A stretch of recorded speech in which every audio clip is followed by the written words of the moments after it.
নমস্কার ভিউয়ার, আপনাদের কাছেও যদি এরকম ড্রাগন গাছের ফুল লাল হয়ে যায়, আপনারা কী করণীয় আছে আপনাদেরকে আমি সবই বলবো এই ভিডিওর মাধ্যমে। আপনারা যদি যথাযথ সময়ে ট্রিটমেন্ট না করতে পারেন তাহলে দেখবেন ফুলটা নষ্ট হয়ে যাচ্ছে, লাল হয়ে যাচ্ছে।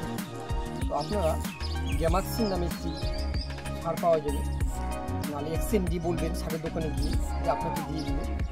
আপনাদের তাহলে এই ফুলটা লাল হবে না। এই ফুলটা লাল হওয়ার কারণ হচ্ছে এই কালো পিঁপড়েগুলো এই রস খেয়ে নিচ্ছে, তার জন্য ফুলগুলো লাল হয়ে যাচ্ছে। আপনারা এই ভুলটা করবেন না, এক্সএনডি টাইম মতো ব্যবহার করবেন। আপনাদের ড্রাগন গাছে এখনও যদি ফুল না আসে আমাকে কমেন্ট করে জানান, আমি সব বলে দেবো আপনাদের। এই ফুলটিকে আমি ভেঙে দেব। আপনাদেরও ড্রাগন গাছে যদি এরকম ফুল লাল হয়ে যায়, ঘাবড়ানোর কোনো বিষয় নেই। যারা ভাবছেন বন্ধুরা ছাদের পর ড্রাগন চাষ করবেন, আমাকে কমেন্ট করুন, আমি চারা আপনাদেরকে ফ্রিতেই দিব, কোনো পয়সা লাগবে না বন্ধুরা।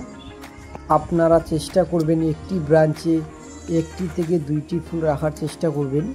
যদি আমার ভিডিওগুলো আপনাদের ভালো লাগে তাহলে সাবস্ক্রাইব করে আমার চ্যানেলটিকে বেল আইকনের ঘন্টা দাবিয়ে দিন। ধন্যবাদ।